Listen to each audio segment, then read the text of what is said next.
ground of truth. Loving Heavenly Father, we thank you for what you have done already since the beginning of the day. You allowed us, Lord, to wake up this morning with renewed strength, and you brought us to church safe and sound. You allowed us to hear a simple lecture about the journey of Israel and the lessons we can learn about that experience, and also for the powerful message about worship, the person, the place, the purpose, and the process or the procedure of our worship. And Lord, thank you for speaking to our hearts. Lord, as we look once again into your word, I pray that you will open our understanding so that we might learn things, practical things, that we can apply in our lives so that our lives will be honoring, will magnify your name, and will bring glory and honor to you. Help us, Lord, to always be receptive and responsive to your word, dear Holy Spirit. Please speak to our heart once more. In Jesus' name we pray. Amen. Thank you very much. You may be seated. In this chapter, Paul wrote Timothy. This is known as one of the pastoral epistles. And in the earlier verses, we see the qualification of pastors. Beginning with verse number 1 down to verse number 7, makita natin dito yung qualification ng isang pastor. It's good if you will read those sometimes. And I do read, especially when I'm doing my Bible reading, and I come to chapter of 1st and 2nd Timothy and Titus and even Philemon, I look very closely at the instructions given to pastors. Lagi kong tinitignan kasi pwedeng ma-disqualify ang isang pastor. Okay? So makita natin dito yung qualification ng isang pastor in verses 1 to 7. And then beginning with verse number 8, down to verse number 13, we also see the qualification of deacons. Maganda rin para sa ating mga deacons na bisitahin minsan for you to read this passage of the scripture and be reminded of the qualifications of deacons. And then, what the Apostle Paul did, pag makita natin dito sa last 3 verses of the chapter, he concludes this chapter regarding the conduct of the church, or the conduct of Timothy, I should say, in his absence. But these are also applicable para sa mga Kristiyano. This is a topical na sermon, and we will go through several verses in the Bible so that we will see how Christians should behave in the absence of their leader. And sometimes, yung sinabi ni Brother Jaward, and even during the Bible times, that what we saw already sa story we read earlier, Moses was absent and the people were acting differently than when Moses was present. Ang ibig kong sabihin, they would not do those things that they were doing if Moses was present. Moses would not allow that.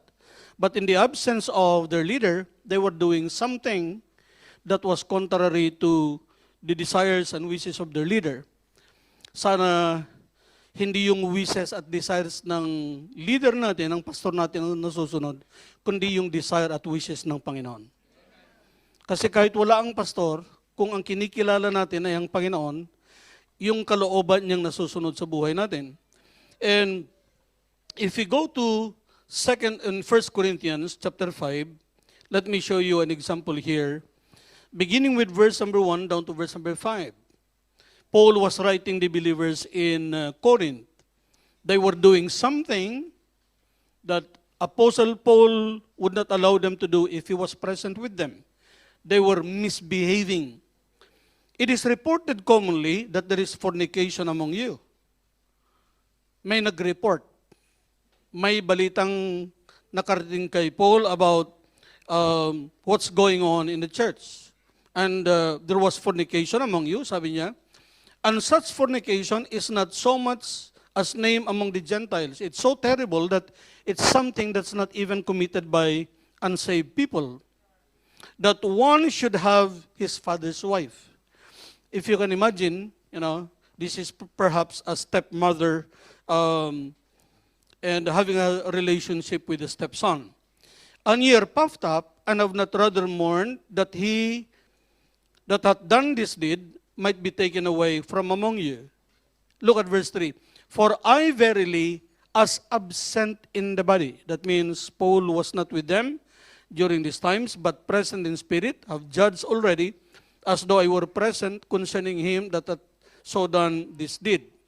In the name of our Lord Jesus Christ, when ye are gathered together, and my spirit, with the power of our Lord Jesus Christ, to deliver such an one unto Satan for the destruction of the flesh, that the spirit may be saved in the day of the Lord Jesus.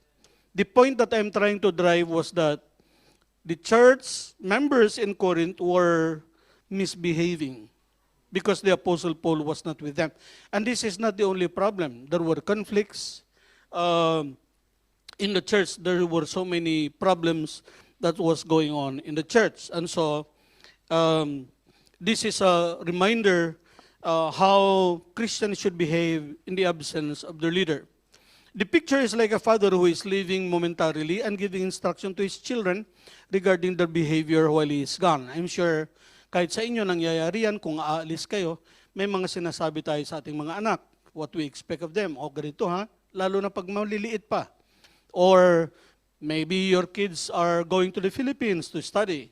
Like maybe Sister Grace would talk to AG and give some reminders about things that they expect as parents. I'm sure all of us parents would do that. And so, let us consider some practical things here that we must do so that the Lord will be honored in our life and in our church. I entitled the message, Commendable Church Conduct, or How Should We Behave in the Absence of Our Earthly Leader. Number one, this is my prayer that each of us will lift up each other in prayer. Pray for each other. Lift each other up in your prayers. Tingnan natin yung James chapter 5, verse 16. The Bible says this, James chapter 5, verse number 16. Confess your faults one to another and pray for one another. I want you to underline those 5 words. And pray for one another that you may be healed. The effectual prayer of a righteous man availeth much. So the word of God is very clear. We ought to pray for each other. You ought to pray for one another. Let's look at another verse in 1 Timothy chapter 2, verses 1 to 3. Again, this is a pastoral epistle, but the verse applies to all of us. I exhort, therefore, that first of all, supplications, prayers, intercessions, and giving of thanks be made for all men, even unsaved, but especially for people who are saved, especially for our church mates, for kings, for all that are in authority. Pinag-pray-pray din natin yung ating mga government officials. Hindi dapat natin sila criticize. Sila ay dapat nating pinag-pray-pray. Kung ginawa natin ay mag-criticize sa ating mga government officials, pero hindi natin nagawang ipag-pray sila, tayo ang may mali. Baka naman nagkakaganon sila dahil hindi natin nagawa yung ating tungkulin. We criticize them, but we do not do what God mandated us to do for them. That prayers, sabi dito, dapat pinag-pray-pray mga kings, and for all that are in authority, our leaders, whether it be your authority in the home, your authority in the government, your authority in the church, that we may lead a quiet and peaceable life in all godliness and honesty. Look at verse 3. For this is good and acceptable in the sight of God our Savior. So, very simple na admonition to.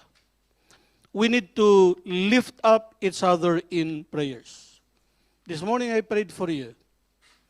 And oftentimes I do pray for you. Sometimes in general, sometimes I pray for you individually. I try to remember as much as possible those have like health issues or Yung mga problem na alam ko na pinagdadaanan nyo, I remember that in my prayers. I was praying for Sister Cyril this morning, and including when I was praying for those who are in vacation. And then she sent me a message saying, Pastor, please pray, nawawala yung aking laptop. Naiwan yata sa more, hindi pa yata nalulocate. Pag-pray din natin yon. But lift up each other in prayer. Pray for our deacons. If you're a deacon, pray for the members of your group. If you come to church and you notice that somebody is here, somebody is not here, pray for the ones that are not here. Pray for each other. Meron kang kagalit, ipag-pray mo. Amen? Hindi para malagutan ng hininga, ha? Na magkaayos kayo para hindi nasisira yung testimony natin bilang isang Kristiyano. Para maluwalhati ang Panginoon. Because God is never pleased when there is disagreement among believers. And so we need to pray for each other. That's very, very important. Praying for each other. Number two, not only that we need to lift up each other in prayer, we also need to look after each other. Look after each other. Philippians chapter 2 and verse number 4. Before we read this verse, na-remember nyo yung sinabi ni Cain when he was rebuked by the Lord? Ano? Patungkol sa kay Abel. Ano yung sabi ni Cain doon? Am I my brother's keeper? Ano ako, taga-alaga ng aking kapatid? Honestly speaking, as members of the church, we are our brother's keeper. We need to look after each other. Binabantayan natin dapat ang bawat isa spiritually. Hindi yung mali ng iba at pinupuna natin ng pinupuna yung mali ng iba. Hindi yun ang ibig sabihin. We look after each other spiritual welfare. Chapter 2 and verse number 4, Paul was writing the believers in Philippi, and this is what he said. So, let's start with verse 1. If there be therefore any consolation in Christ, if any comfort of love, if any fellowship of the Spirit, if any bowels and mercies, fulfill ye my joy. Natutuwa si Apostle Paul kapag sila ay nagmamahalan, hindi yung nag-aaway sila. That ye be like-minded, having the same love, being of one accord and of one mind.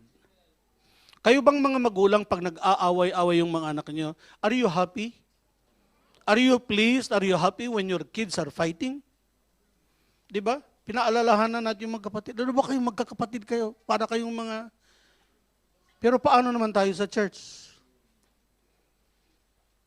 Thou that teaches another, ano sabi ni Apostle Paul sa Romans chapter 2? Thou that teaches another, teaches not thou thyself? Ikaw na nagtuturo, hindi mo baga alam paano turuan ang sarili mo? Yun ang delikado, lalong-lalo na sa ating mga nasa position.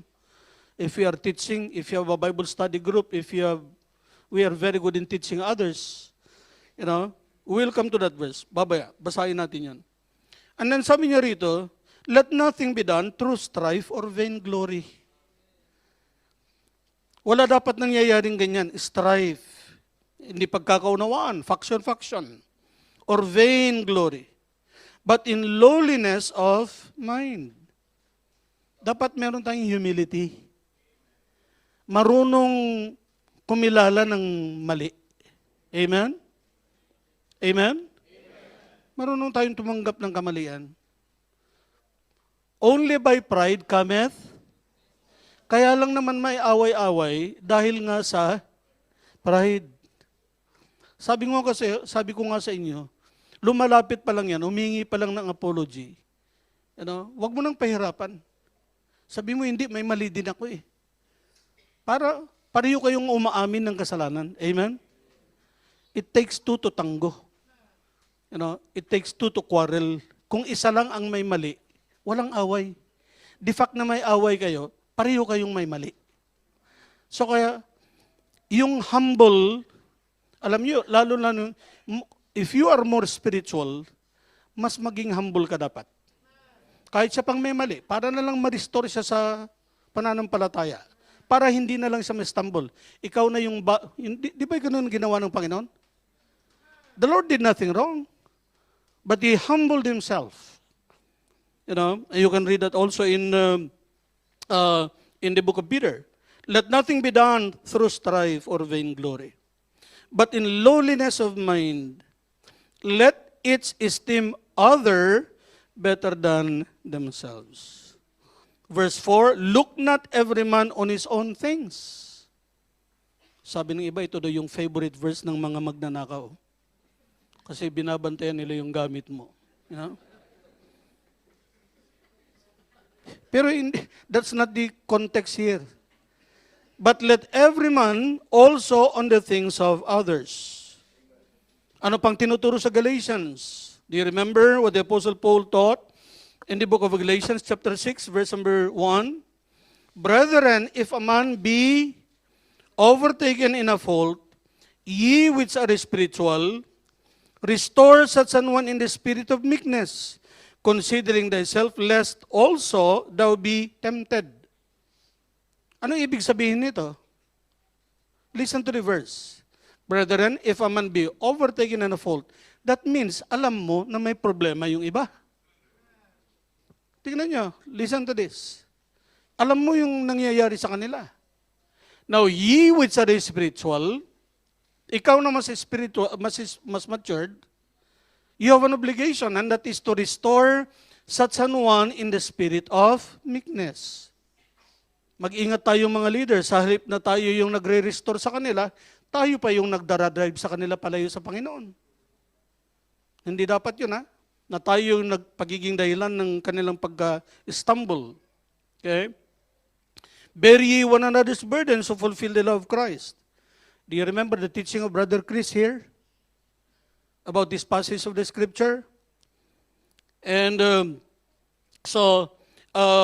verse number 5, for every man shall bear his own burdens. All of us have burdens, but we have an obligation to look after each other.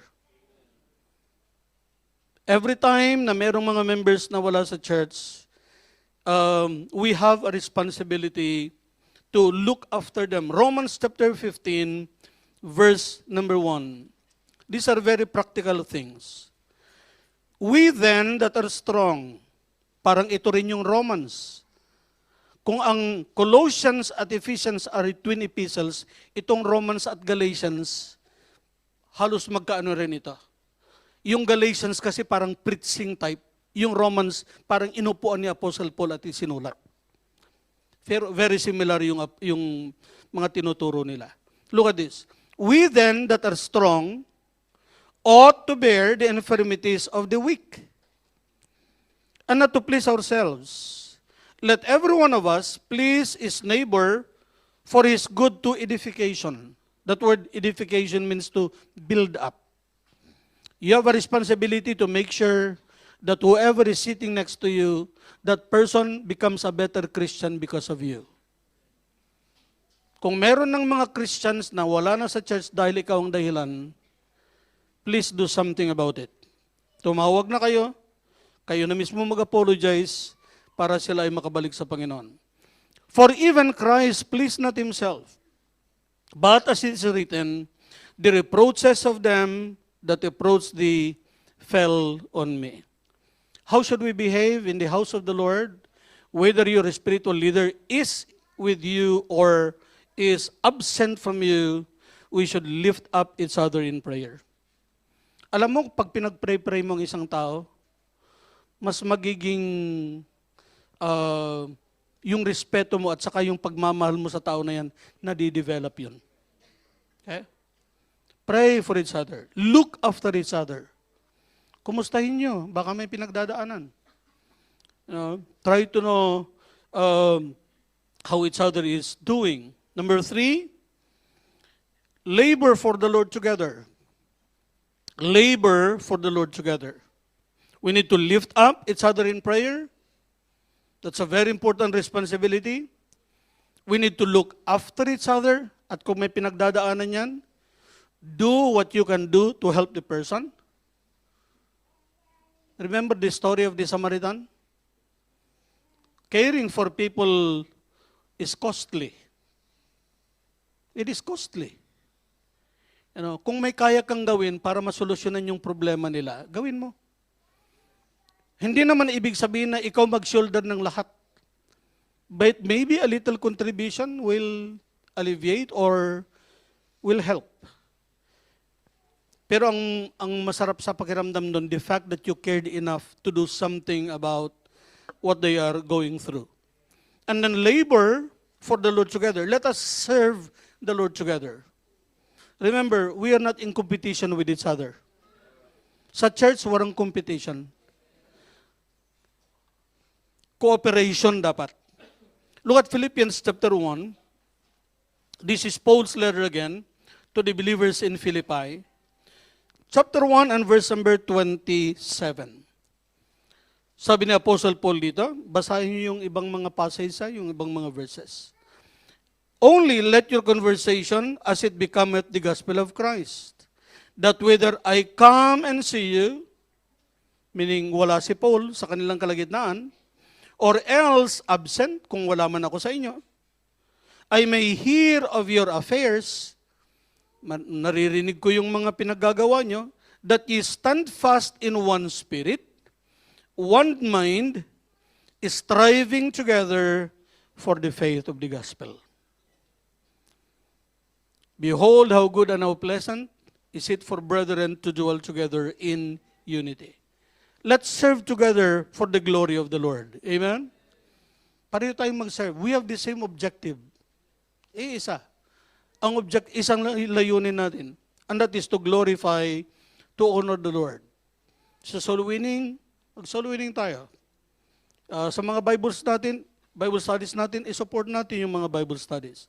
Sa mga church services, let's labor. I want to use yung ating prophet's chamber as an example. The thing really, it's a small project but it shows a lot. Merong mga members talaga na nag-sacrifice para dyan. I know, ayaw naman sigurong tawagin to, but, Brother Arnold, yung dalawang Arnold, especially this Brother Arnold, pasensya na Brother Arnold, minsan yung expectation ko masyadong, baka kahit si Ma'am Alma minsan na-aalarma na, baka yung maraming inuutos, but yung mga nag-volunteer na tumulong dyan, you see how hard they're working. Bili ng ganito, bili ng ganyan, nag-repaint, ang daming ginagawa. And they're doing it for the Lord. And then other members would come and naglilinis, nagkikis-kis. And then yesterday when I came, it was still very dirty inside and outside. And when we came this morning, everything was clean. And we know it's not only Brother Arnold, maraming tumulong dyan, and the Lord knows who you are. That is just an example of what we are trying to do. Let's labor together for the Lord. Let's labor together for the Lord. Yung mga programs, halimbawa, we will be having teens and kids camp. Let's help kung ano pwede natin may tulong. You heard the announcement, Narinig natin yung announcement patungkol dun sa mga needs. If there is something we can do, let's help. And let's serve the Lord together. Amen? Nakakatuwang tingnan na ang that members are working together for the Lord Jesus Christ, for the glory of the Lord. And finally, this is the most important thing. One is we need to remember each other in prayer or lift up each other in prayer. We need to look after each other. Let's just help one another. If they are not in the church, let's reach out to them. If we discover their problems, let's do something about it. It might be costly, but it is worth helping our brothers and help them, face the hurdles that they are facing. Labor together for the Lord, and I know you know what number 4 is, and that is love each other patiently.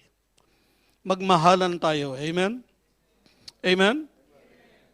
Ito, madaling sabihin to, pero again, ulitin ko lang yung mga sinabi ko na sa inyo kanina. Look at your Bible in Mark chapter 12, verse number 31. Ano sabi ni Brother Jeward kanina? Red letter edition, ang Bible nyo. You will see that is printed in red, which is, these are the very words of the Lord Jesus Christ. Let's begin with 29. And Jesus answered him, the first of all the commandment is, Hear, O Israel, the Lord our God is one Lord. What is the first commandment? Thou shalt love the Lord thy God with all thy heart, and with all thy soul, and with all thy mind, and with all thy strength.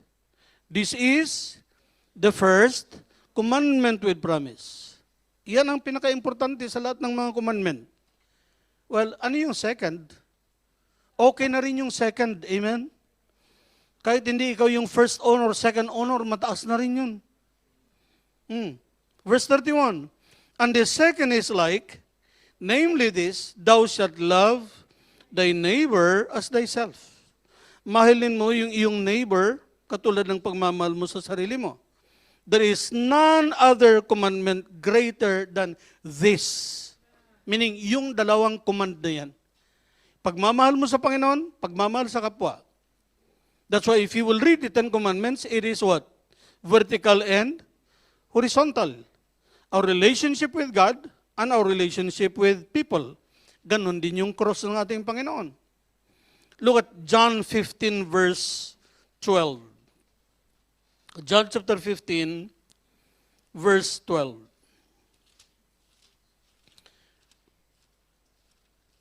Bago tayo pumunta sa 15, why don't we read John 13 muna? Verse 34 and 35. Ano sabi rito? A new commandment I give unto you, that you love one another, as I have loved you, that you also love one another. By this shall all men know that ye are my disciples. Malalaman ng mga tao na tayo ay disciples ng ating Panginoon if ye have love one to another. Chapter 15 and verse 12. Ano sabi niya rito? This is my commandment, that ye love one another as I have loved you. Ilang beses ulit-ulitin ng Panginoon yan? Alam mo kung bakit inuulit-ulit ng Panginoon? You know why the Lord keep repeating this? Because the Lord, who is omniscient God, knows already that we have a problem with this issue. Kaya inulit-ulit eh. If that is not important, He will just say it once. But He keeps repeating this commandment over and over and over. Why? Because God knows that we have a hard time doing this. In fact, even as you are listening to me right now, you still struggle in your heart. You still will not do something about this, even if you heard the Word of God. Pagkatapos ng service na ito, babaliwalain nyo pa rin yun, kahit alam mong meron kang problema sa puso mo. See? Look at your Bible in Colossians chapter 3 and verse number 12 to 14. Colossians chapter 3. Verse 12, papunta sa may verse number 14. Ano sabi dito? Put on therefore, as the elect of God, meaning tayo na mga saved, holy and beloved, bowels of mercies, what? Kindness, humbleness of mind, meekness, long-suffering. Tayo na mga ligtas na, holy and beloved, ano yung sabi niya rito? Bowels of mercies, kindness, humbleness of mind, meekness, long-suffering. 13, forbearing one another, and forgiving one another. If any man have a quarrel against any, kasi nangyayari talaga yan. Otherwise, hindi nasasabi ng Panginoon to. Even as Christ forgave you, so also do ye.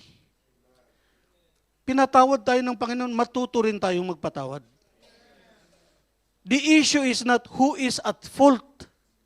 That's not the issue because they may be at fault now, but I guarantee you there are times when you are the one at fault.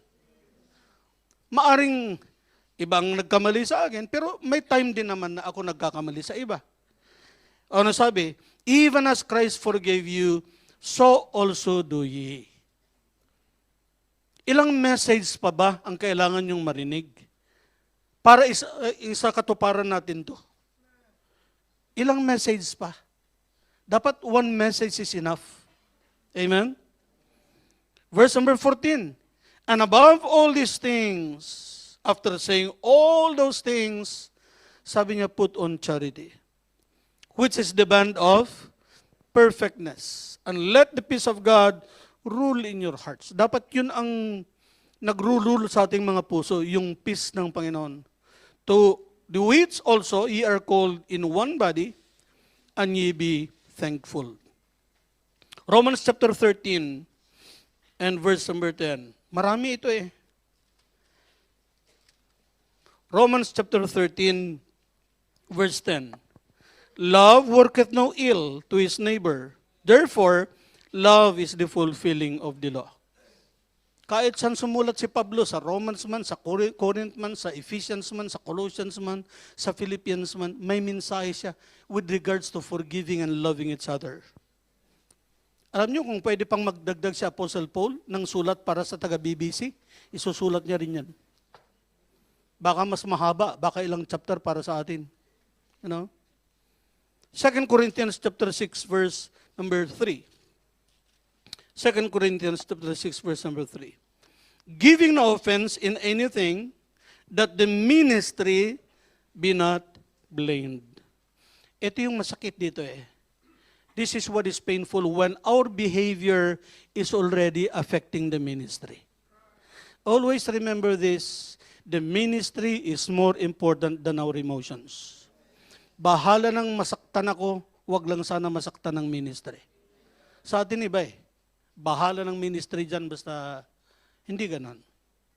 That's not the spirit of the Lord. Okay? 1 Corinthians chapter 13. Ito, alam natin to. We know this. This is defined. This is the place where the word love is defined. Tingnan nyo, verse 1. Though I speak with the tongues of men and of angels, and have not charity, I am become a sounding brass or a tinkling cymbal. Kahit magaling ka sa lahat ng mga bagay, kung wala kang pagmamahal, walang kwenta. Magaling kang magturo, magaling kang mag-preach, magaling kang kumanta. Pero ang puso mo, puno ng galit, wala kang silbi. And though I have the gift of prophecy, magaling kang mag-preach.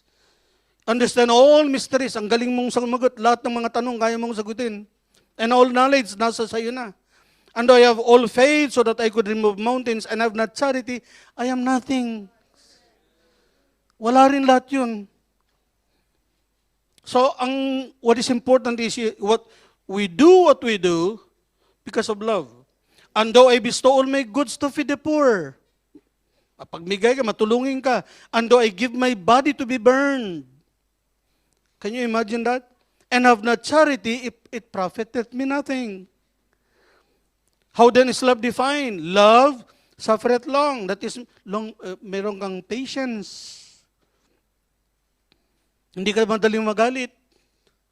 May sinabi lang kunti, galit ka na naman. Di lang kayo nagkaintindihan, galit ka na naman. Kailan matatapos yan? Ang talagang tao yan, may old sinful nature yan eh. Ikaw ang dapat magbago. No? Kasi kapag na-correct ang sarili mo, wala na, okay na lahat yan. Suffereth. May hugot yata yung amen na yun ah. And is kind. Tignan nyo yung honest kind sinabi dyan. Na-notice nyo, have you noticed this? Especially to people who are very dear to you, how we take them for granted. Halimbawa, si Ma'am Alma, kapag may mali siyang konti, pwede akong magalit. Na kung si Sister Love naman ang gumawa na, okay lang yun sis, okay lang yun, hayaan mo yun. Okay lang yun. The same offense, but different person, bakit nagiging kind tayo sa mga tao na compared doon sa mga taong mas malapit sa atin? It should be kind. Charity envieth not. Walang envy. Hindi yung inaano ko example lang yun ha. Kaysa naman kayo naman ang gagamit yung example, magagalit naman kayo. Another panimula ng chismis. Envieth not. Charity vaunteth not itself. Hindi mayabang.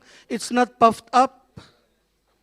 Ito, tingnan nyo. It doth not behave itself unseemly. Seeketh not her own. Hindi yung gusto niyang inuuna niya.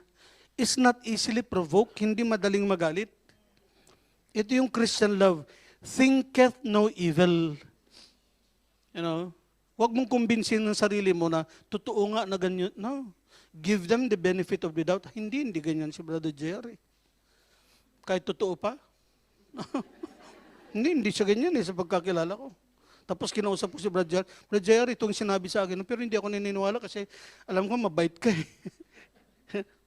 Siguro magbabago yung behavior niya, no?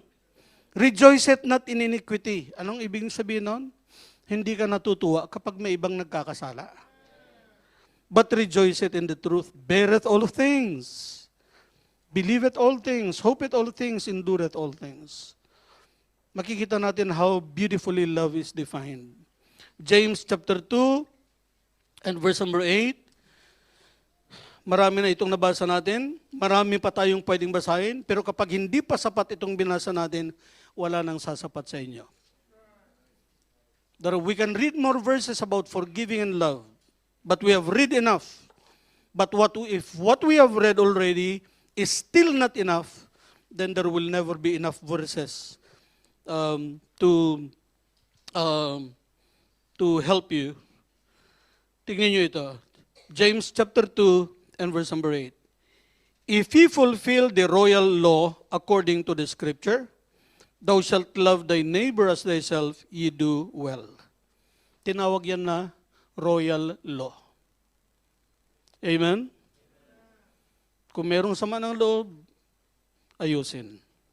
Do what the Bible says. Go to the person, kausapin nyo.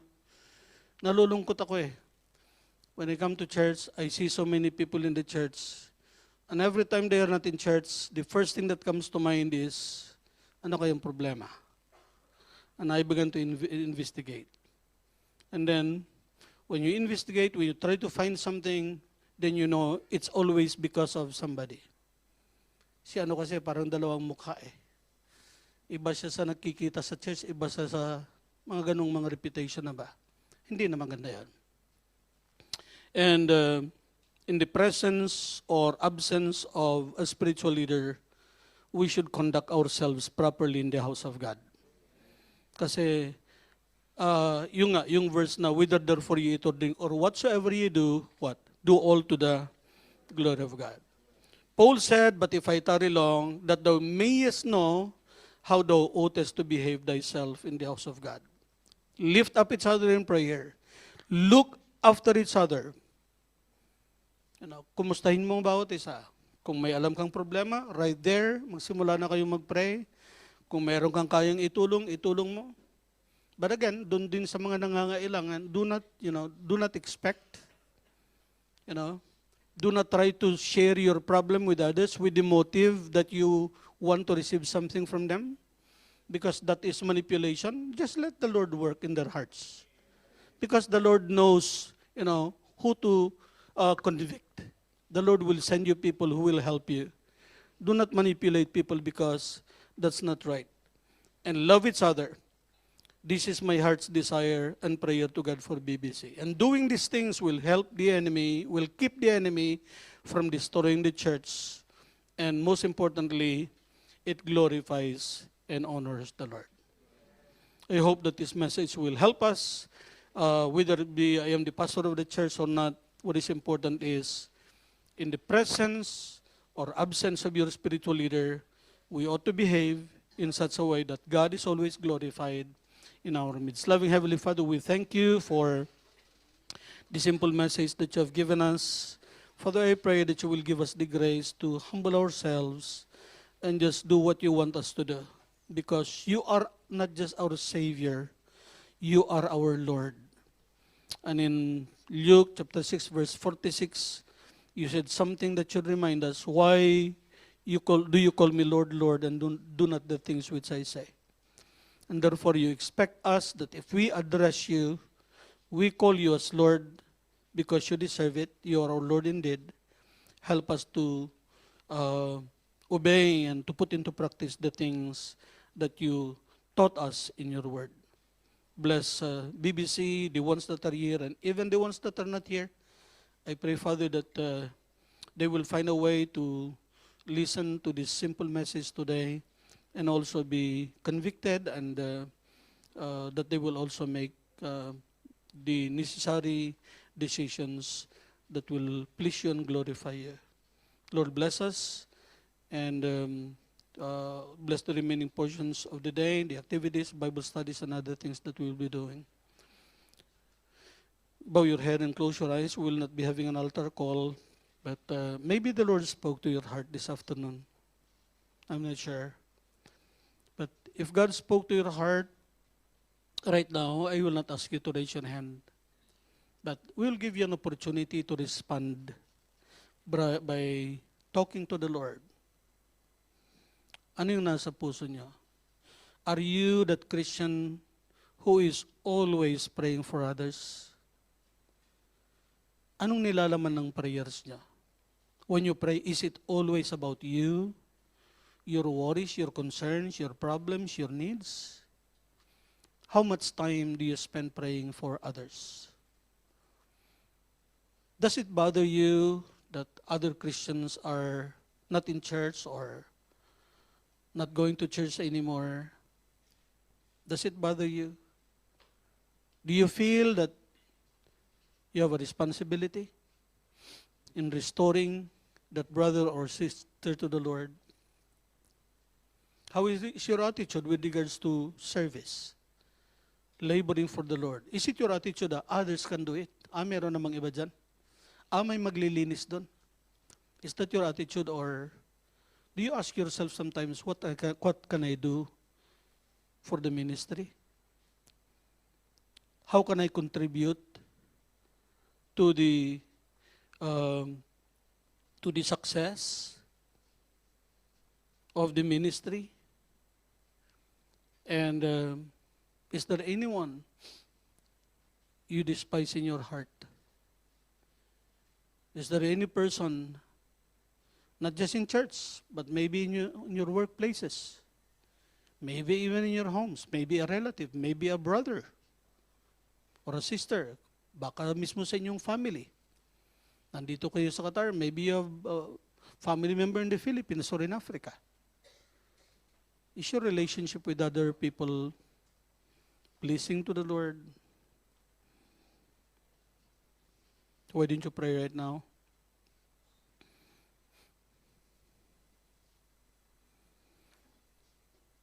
Lord, once again, we thank you for this service. Thank you for giving us this very simple message, just like the one we heard this morning about worship. You have given us practical things about the behavior of believers in the church that will glorify you. Thank you, Lord, for meeting with us, and thank you for speaking to our hearts. In Jesus' name we pray. Amen.